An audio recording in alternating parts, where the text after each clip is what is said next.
Assalamualaikum warahmatullahi wabarakatuh. Selamat pagi anak-anakku siswa dan siswi SMP IT Al-Qahriyah kelas 7A dan B. Alhamdulillah pada kesempatan kali ini kita bisa melakukan proses kegiatan belajar mengajar meskipun kegiatan belajar mengajar ini kita lakukan dalam jarak jauh.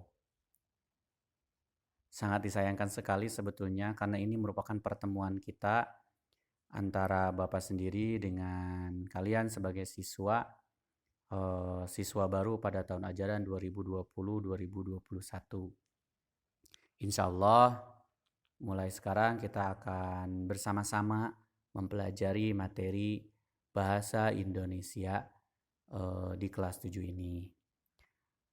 Baik anak-anakku, apa kabar semuanya? Mudah-mudahan semua dalam keadaan baik-baik saja ya. Untuk memulai kegiatan pembelajaran ini, supaya kegiatan pembelajaran lebih komunikatif dan lebih efektif, Bapak perkenalkan dulu diri Bapak. Nama Bapak Asep Roni Nuryana, alamat Kampung Manglid, RT 3, RW 13, Desa Bunijaya, Kecamatan Gunung Alo, Kabupaten Bandung Barat. Ini akun WA, Facebook, dan Instagram. Barangkali nanti kita bisa diskusi di sana. Silahkan apa yang ingin disampaikan. Insya Allah kalau Bapak sedang tidak sibuk akan Bapak jawab. Selanjutnya, yang akan kita pelajari ini adalah yang pertama, kompetensi dasarnya atau KD-nya itu, KD titik satunya mengidentifikasi informasi dalam teks deskripsi tentang objek. Ya, objeknya itu bisa sekolah, tempat wisata, tempat bersejarah, dan lain-lain. Yang kedua, menentukan isi teks deskripsi objek, tempat wisata, tempat bersejarah. Nah, itu KD 3.1 ini yaitu KD tentang pengetahuan, sedangkan 4.1 ini tentang keterampilan.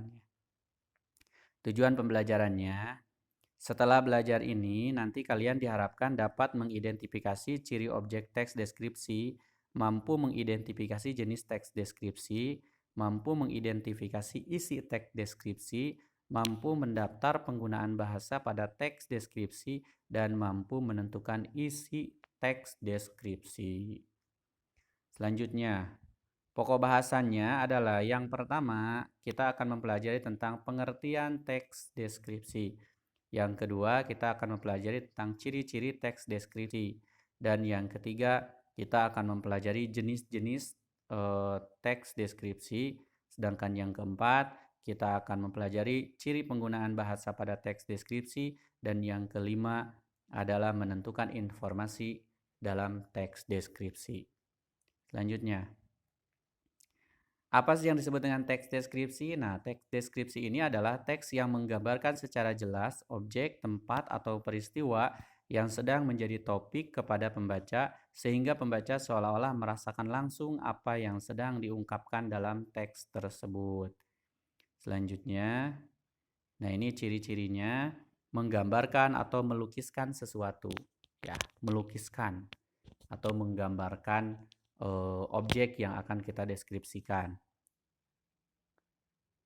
Selanjutnya, maaf. Yang kedua, melibatkan kesan indera, gambaran objek jelas. Nah, jadi nanti ketika kita menulis teks deskripsi, kita harus melibatkan indera. Indera yang dilibatkan apa saja? Mata, telinga, dan perasa biasanya, begitu ya. Selanjutnya, membuat pembaca atau pendengar merasakan sendiri, seolah-olah merasakan sendiri apa yang ada dalam tulisan yang dideskripsikan. Bahasa baku dan ilmiah. Bahasa baku itu bukan bahasa alay ya, bukan bahasa gaul, tapi bahasa yang sesuai dengan ejaan bahasa Indonesia atau sesuai dengan KBBI. KBBI itu adalah Kamus Besar Bahasa Indonesia. Contohnya seperti kata apotek begitu ya. Bukan apotik ya, apotek. Nasihat ya, bukan nasehat. Kemudian kalau dalam penulisan ya, kalau dalam penulisan seperti kata Jumat itu ditulisnya Jumat. Kemudian seperti kata sholat ditulisnya salat. Nah, itu yang bakunya. Kemudian menjelaskan ciri-ciri objek secara terperinci. Selanjutnya jenis teks deskripsi ini ada 3. Ada deskripsi objektif, yaitu berdasarkan fakta yang dilihat langsung oleh penulis. Misalnya ketika kita main ke Curug Malela, nah otomatis kan kita melihat sendiri objeknya tuh, yaitu Curug Malela. Selanjutnya ada teks deskripsi sugesti atau spatial, yaitu yang dideskripsikannya berupa tempat, benda, waktu, dan orang. Kalau subjektif berdasarkan kesan penulis, ya, walaupun penulisnya mungkin tidak langsung melihat objeknya. Ciri bahasa yang digunakan. 1. Sinonim kata yang bermakna khusus. Ya, jadi lebih menggunakan kata yang bersinonim khusus. Contoh seperti kata indah. Nah, kata indah ini tidak terlalu digunakan, tapi yang digunakannya adalah sinonimnya, persamaannya. Persamaan dari kata indah itu apa sih? Bisa elok, bisa memesona, begitu ya.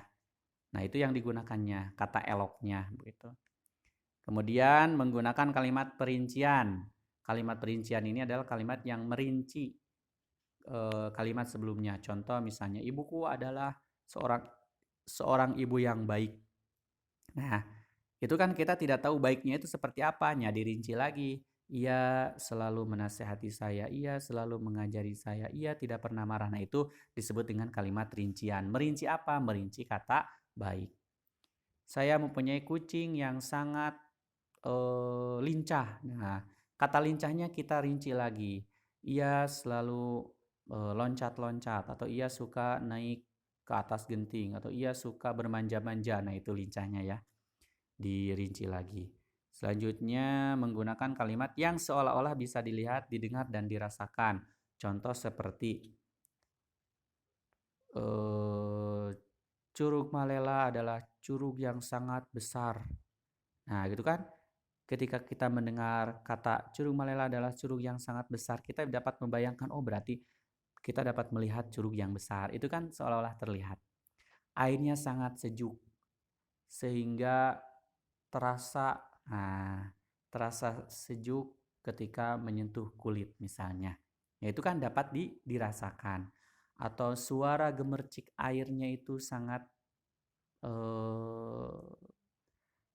menenangkan hati misalnya ya.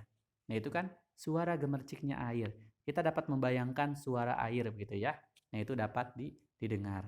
Selanjutnya menggunakan pilihan kata dengan emosi yang kuat. Nah, seperti tadi antara indah dengan elok. Nah, kita gunakan yang indah itu ya. Yang elok, maaf. Selanjutnya menggunakan majas perbandingan, majas personifikasi, simile, metafora. Nah, maksudnya apa? Nah, personifikasi. Majas personifikasi ini benda mati seolah-olah hidup, ya. Membandingkan benda mati seolah-olah hidup. Contoh seperti misalnya ombak mengamuk misalnya ya. Ombak mengamuk. Nah, itu kan kata ombak mengamuk. Yang mengamuk itu kan biasanya manusia ya. Nah, itu diibaratkan ombak itu hidup. Atau misalnya pohon melambai-lambai. Nah, itu kan melambai-lambai kan biasanya manusia, tapi itu diibaratkan ke pohon. Contoh simile. Kalau simile itu adalah majas perumpamaan yang membandingkan dua hal yang berbeda tetapi dianggap mengandung hal yang sama. Ya, membandingkan dua hal yang berbeda tapi dianggap sama. Biasanya menggunakan kata bagaikan seperti. Ya, bagaikan seperti. Contoh misalnya wanita itu sangat cantik bagaikan bidadari misalnya. Itu kan membandingkan wanita itu dengan bidadari. Kalau metafora itu adalah pemakaian kata atau kelompok kata bukan dengan arti sebenarnya, melainkan sebagai lukisan yang berdasarkan persamaan atau perbandingan, atau bisa dikatakan juga sebuah ungkapan ya. Contoh seperti Raja Siang. Raja Siang telah terbit. Apa Raja Siang itu? Matahari. Ya, Raja Hutan mengamuk. Raja Hutan itu apa? Singa, gitu ya. Baik, selanjutnya menentukan informasi teks deskripsi. 1. Ketika kita mau tahu informasi yang ada dalam teks deskripsi, maka langkah yang pertama adalah kita baca keseluruhan teks deskripsinya. Harus seluruh. Kemudian memahami isi teks deskripsi dan selanjutnya menentukan ide pokok setiap paragraf. Nah, sampai di sana pemaparan kita hari ini. Silakan barangkali ada yang ingin ditanyakan, boleh ditanyakan melalui chat yang ada di grup WA. Selanjutnya untuk tugas ya, ini tugas dikerjakan mulai nanti atau besok juga boleh begitu ya.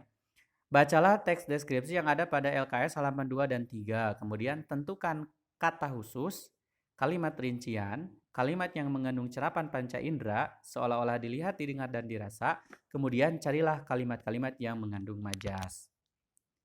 Nah, ini format tugasnya. Ada daftar kata khusus, daftar kalimat rincian, daftar kalimat bermajas, dan daftar kalimat yang mengandung cerapan indera. Silahkan kalian tambahkan nomornya kalau misalnya yang kalian temukan itu lebih dari 4. Ya, lebih banyak itu lebih bagus lagi.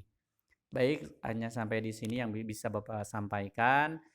Mudah-mudahan apa yang Bapak sampaikan dapat dipahami. Mohon maaf apabila ada kesalahan. Wabillahi taufiq wal hidayah. Wassalamualaikum warahmatullahi taala wabarakatuh.